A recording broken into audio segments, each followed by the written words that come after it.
friends, it's Miss Angelica. Today I'm going to read you some stories from this Dr. Seuss book called The Sneetches and Other Stories. The first one is called The Sneetches. Now the star-belly Sneetches had bellies with stars. The plain-belly Sneetches had none upon theirs. Those stars weren't so big, they were really so small. You might think such a thing wouldn't matter at all.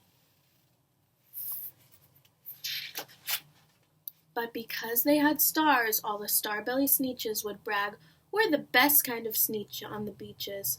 With their snoots in the air, they would sniff and they'd snort. "We'll have nothing to do with the plain-belly sort." And whenever they met some, when they were out walking, they'd hike right past by them without even talking. When the star-belly children went out to play ball, could a plain-belly get in the game? Not at all. You only could play if your bellies had stars, and the plain-belly children had none upon theirs. When the star-belly Sneetches had frankfurter roasts or picnics or parties or marshmallow toasts, they never invited the plain-belly Sneetches. They left them out cold in the dark of the beaches. They kept them away, never let them come near, and that's how they treated them year after year. Oh no, that's not kind at all. Then one day, it seems, while the plain-belly Sneetches were moping and doping alone on the beaches, just sitting there wishing their bellies had stars, a stranger zipped up in the strangest of cars. "My friends," he announced in a voice clear and keen, "my name is Sylvester McMonkey McBean, and I've heard of your troubles, I've heard you're unhappy. But I can fix that. I'm the fix-it-up chappie. I've come here to help you, I have what you need, and my prices are low, and I work at great speed, and my work is 100% guaranteed." Then, quickly, Sylvester McMonkey McBean put together a very peculiar machine, and he said, "You want stars like a star-belly Sneetch? My friends, you can have them for $3 each. Just pay me your money and hop right aboard." So they clambered inside, then the big machine roared, and it clunked, and it bonked, and it jerked, and it burked, and it bopped them about, but the thing really worked. When the plain-belly Sneetches popped out, they had stars. They actually did. They had stars upon theirs. Then they yelled at the ones who had stars at the start, "We're exactly like you! You can't tell us apart. We're all just the same, now you snooty old smarties, and now we can go to your frankfurter parties." "Good grief," groaned the ones who had stars at the first, "we're still the best Sneetches, and they are the worst. But now how in the world will we know," they all frowned, "if which kind is what, or the other way around?"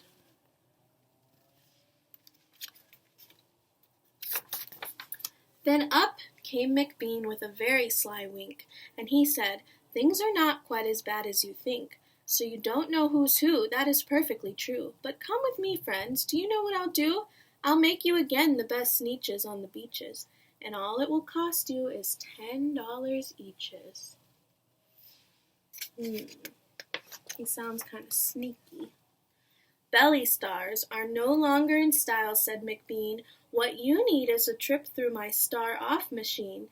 This wondrous contraption will take off your stars so you won't look like Sneetches who have them on theirs." And that handy machine, working very precisely, removed all the stars from their tummies quite nicely. Now there isn't a doubt, the best kind of Sneetches are Sneetches without.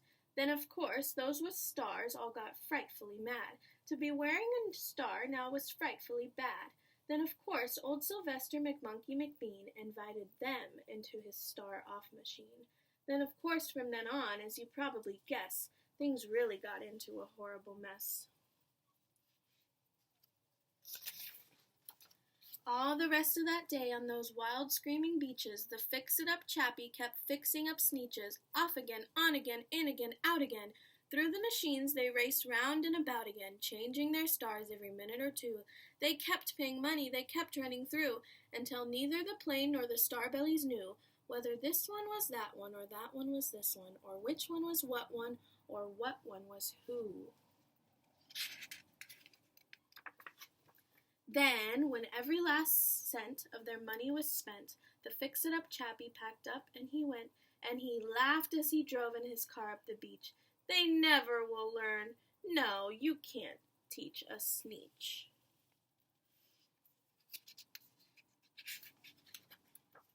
But McBean was quite wrong. I'm quite happy to say that the Sneetches got really quite smart on that day. The day they decided that Sneetches are Sneetches and no kind of Sneetch is the best kind of on the beaches. That day all the Sneetches forgot about stars and whether they had one or not upon theirs.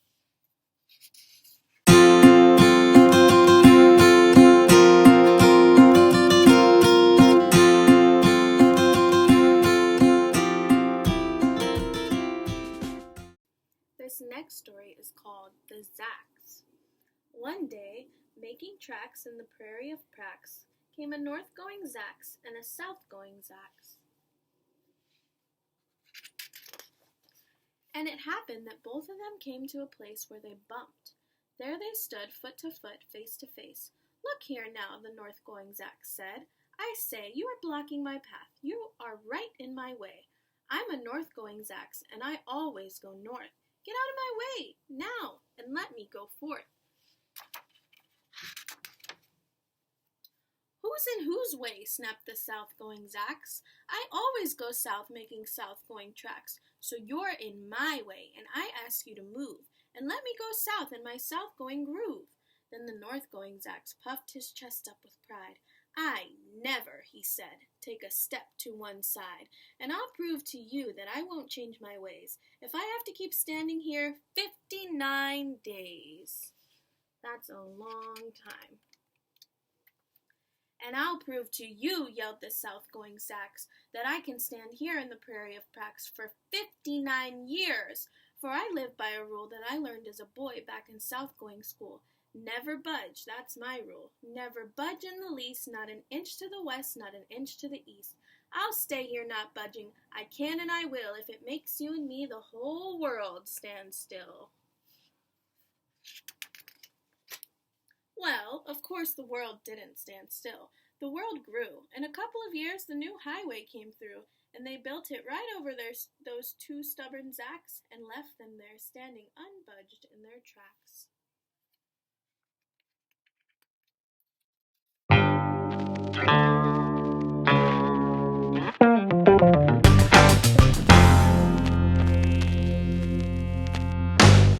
The next story is called Too Many Daves.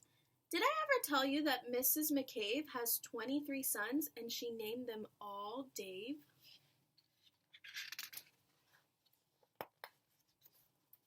Well, she did, and that wasn't a smart thing to do. You see, when she wants one and calls out, "Yoo-hoo, come into the house, Dave," she doesn't get one. All 23 Daves of hers come on the run. This makes things quite difficult at the McCaves, as you can imagine, with so many Daves, and often she wishes that when they were born she had named one of them Bodkin Van Horn, and one of them Hoosfoos, and one of them Snim, and one of them Hotshot, and one Sunny Jim, and one of them Shadrach, and one of them Blinky, and one of them Stuffy, and one of them Stinky. Another one Put-Put, another one Moonface, another one Marvin O'Gravel Balloonface, and one of them Ziggy, and one Soggy Muff, one Buffalo Bill, and one Biffalo Buff, and one of them Sneepy, and one of them Weepy Weed, and one Paris Garters, and one Harris Tweed, and one of them Sir Michael Carmichael Zut, and one of them Oliver Bolivar Butt, and one of them Zanzibar Buck Buck McFate, and she didn't do it, and now it's too late.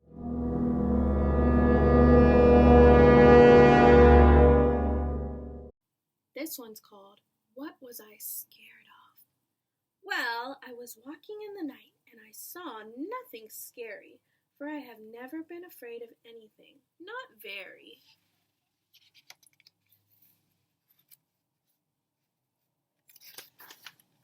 Then I was deep within the woods when suddenly I spied them.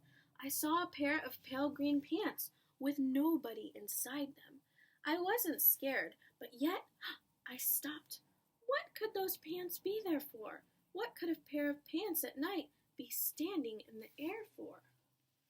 You see the pants? And then they moved, those empty pants. They kind of started jumping, and then my heart, I must admit, it kind of started thumping. So I got out fast as I could go, sir. I wasn't scared, but pants like that I did not care for. No, sir.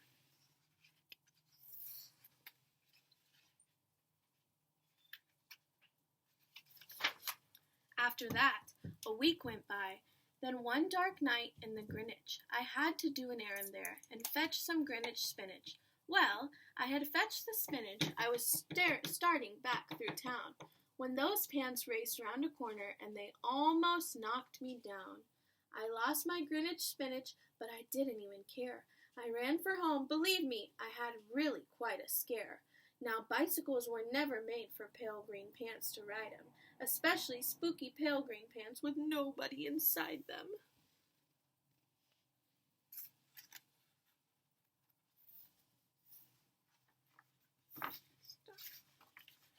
And the next night I was fishing for doubt trout on the River, when those pants came rowing toward me. Well, I started in to shiver, and by now I was so frightened that I'll tell you, but I hate to. I screamed and rowed away and lost my hook and line and bait too.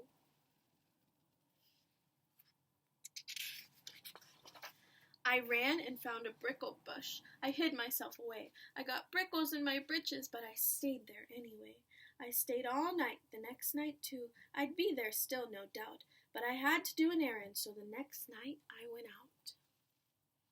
Errand had to pick a peck of snide in a dark and gloomy snide field that was almost 9 miles wide. I said I do not fear those pants with nobody inside them. I said and said and said those words. I said them, but I lied them.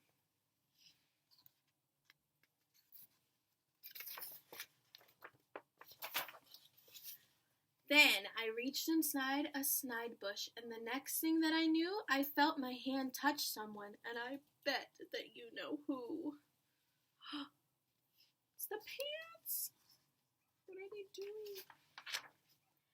And there I was, caught in the snide, and in that dreadful place those spooky empty pants and I were standing face to face. I yelled for help, I screamed, I shrieked, I howled, I yelled, I cried. Oh, save me from these pale green pants with nobody inside. But then a strange thing happened. Why, those pants began to cry. Those pants began to tremble. They were just as scared as I. I never heard such whimpering, and I began to see that I was just as strange to them as they were strange to me. I put my arm around their waist and sat right down beside them. I calmed them down, poor empty pants with nobody inside them. And now we meet quite often, those empty pants and I, and we never shake or tremble. We both smile, and we say, hi. The end. Well, that was all the stories in our Dr. Seuss book. I'll see you next time. Bye, friends.